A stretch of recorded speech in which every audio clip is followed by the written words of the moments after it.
tujuannya untuk meningkatkan mutu pendidikan itu akan berhasil kalau dimulai dari perencanaan yang baik. Perencanaan yang apa?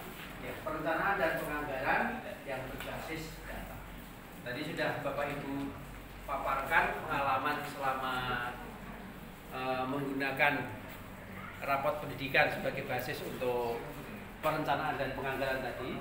Ya, ternyata sudah dilakukan selama 1 tahun, walaupun belum dapat pelatihan secara eksplisit perencanaan berbasis data. Pak Dimas, ternyata apa? Dinas sudah menginstruksikan semua harus melakukan ini.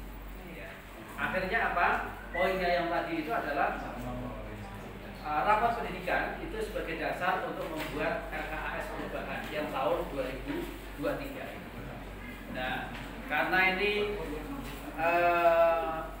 rapot itu keluarnya baru pertengahan tahun ini, maka yang efektif itu digunakan untuk tahun depan, ya, perencanaan dan penganggaran tahun depan.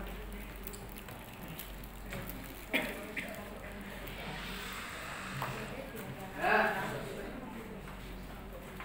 sekarang aktivitas apa yang dilakukan untuk BPD ini bukan hanya satuan pendidikan, Bapak Ibu. Satuan pendidikan yang bawah ini, semua satuan pendidikan di Indonesia itu hukumnya wajib. Wajib itu katanya malah lebih mantap daripada wajib, ya, Pak. Main, Pak. Langsung main. Wajib makain itu untuk menggunakan rapat pendidikan itu sebagai dasar perencanaan berbasis data. Bukan hanya satuan pendidikan, tapi juga OPD. OPD pendidikan, organisasi perangkat daerah yang namanya kan berbeda-beda.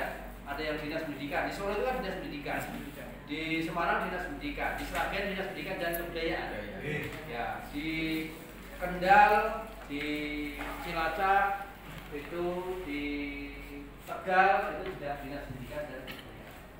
Itu juga wajib menggunakan.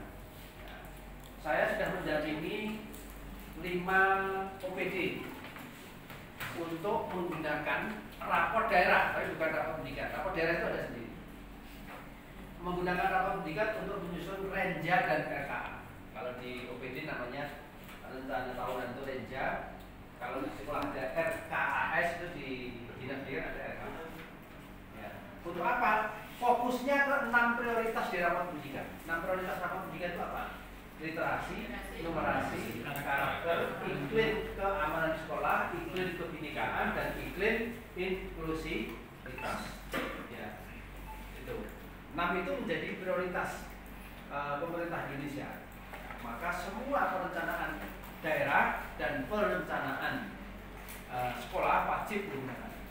Bahkan saya advokasi bukan hanya ke dinas pendidikan, tapi ke Bapeda dan ke DPRD. Kenapa?